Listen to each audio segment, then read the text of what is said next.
Hey, what's up everyone? We're Country Reefs 88, updating you guys on my 72 gallon boat front. Everything cleared up for the most part. I still have some settling left. There is the live rock. Like I said, it's not much. It's just like 6 pieces of live rock. Really good live rock. A lot of stuff that came out of it. A lot of the pods that are forming on the glass. Beginning stages of the cycle. Doing really good so far. I'm not going to do a whole lot of cleanup inside because I am going to be putting my DIY rock in there, so I'm not going to bother with that until after everything's put into the tank. Other than that, this is pretty much it for now.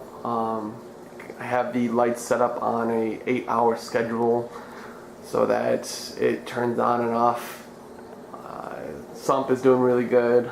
Refugium's doing really good. Let's see. Here, let me go ahead and give me one. I'm going to go ahead and open that up for you guys.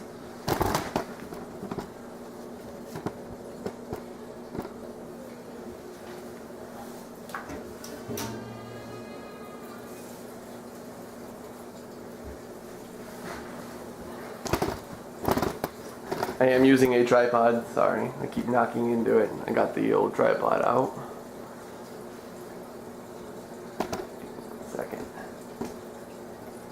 Okay, like I said, the Refugium is doing really good, and I guess I stand corrected about the algae. I guess it's a Chlopra. It's actually starting to take off. It's actually starting to get a little bit green, get the dust or the settling off of it. There were some critters that came out of the live rock. That snail right there is alive. Pods are starting to come out of the rocks in there. Everything else is doing really well so far. Knock on wood.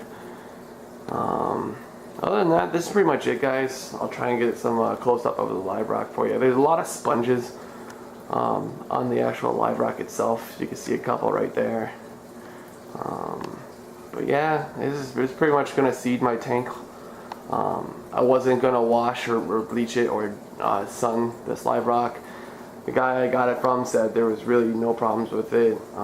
There were some bristleworms that came out of it, but to be honest, I kind of like bristleworms and I kind of hate them. I think they can be a nuisance if they get overwhelmed or if they get overpopulated in a tank. They can be a problem, but really I think they're beneficial to the tank itself. So that's why I decided not to go ahead and bleach or dry out my live rock. That way it can seed my entire tank. Therefore, I don't need a whole lot more to cycle my tank. But as you can see, I don't know if you guys can see on the glass, I just cleaned this glass inside and outside, and within a matter of 20-30 minutes, I have pods on the glass again. So it's always a good sign. Shows that there's life. I have my salinity set at 1.026 as of for right now. I was told that you go a little higher, gives you a little bit more calcium and the natural minerals and stuff that you need in your tank for corals and coralline algae to grow. Everything else on this tank, like I said, is working really great. I got the DIY rock out of the molds today and put them into a bucket. I'll have more videos on that tomorrow. I wanted to show you guys the whole process and an end process and a finish or a beginning process. That way you guys can both get a gist on everything. Trying to think if there's anything else new. I think I'm going to put more live sand or more sand in there. I do have some spots where it's kind of low, typically in the back right there, back left, but everywhere else seems to have plenty of sand.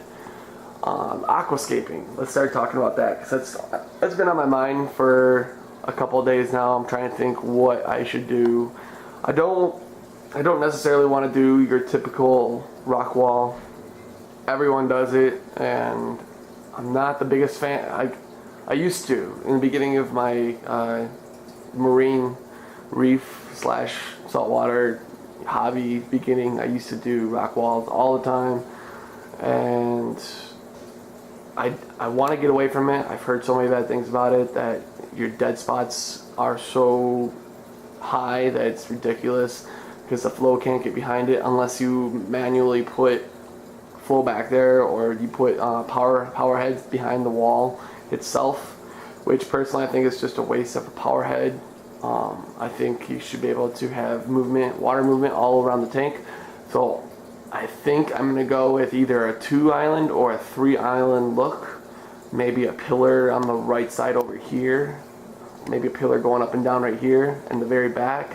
Have 1 island right here in the middle, and then have a 3rd island right here. Maybe another pillar, I'm not sure. Maybe 3 different size pillars, or 3 different island sizes for the tank, just to mix it up a little bit, but make sure there's plenty of space in between all islands and all the way around it. So 360 degrees, there's going to be space in between. If I have to brace a rock up against the glass, I will up top, but not at the bottom. I was told by a friend, one of my fellow hobbyists, that if you try to put stuff underneath the bottom rocks, like maybe like PVC piping or other small like frags, like not frags but live rock, little small rocks underneath, just to brace it up or put it up off of the sand so that water can go underneath the rocks, it helps it a lot more too. I'm not sure if I'm gonna do that. I might play around with it, who knows. I will definitely keep you guys updated. I will be doing a aquascaping video when my DIY rock is finished. And someone messaged me saying, why do you call it live rock? Well, technically it's not live rock. I just want to clarify that for you guys. And I've been saying DIY rock instead.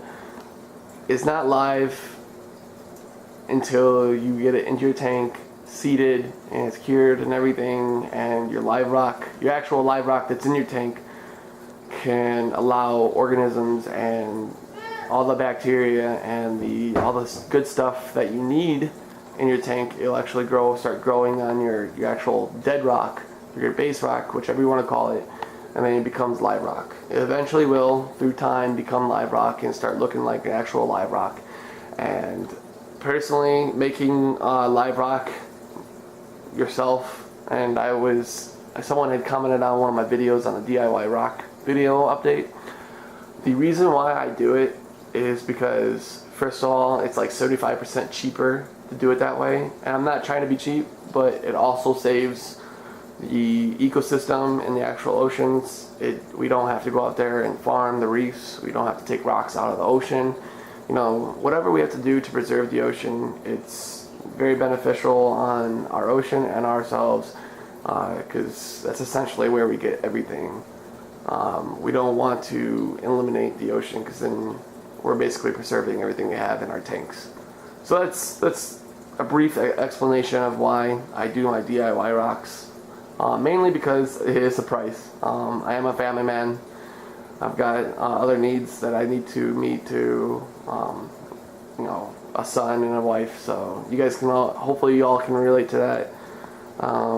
But other than that, guys, if you guys have any questions, feel free to ask. Or if you guys have any suggestions on my aquascaping, go ahead and comment below. And of course, always, if you guys like my video, I really appreciate if you guys would down below like my video and also subscribe. That way you guys can go ahead and keep up to date on all my videos. You guys have a great night, and I'll talk to you later.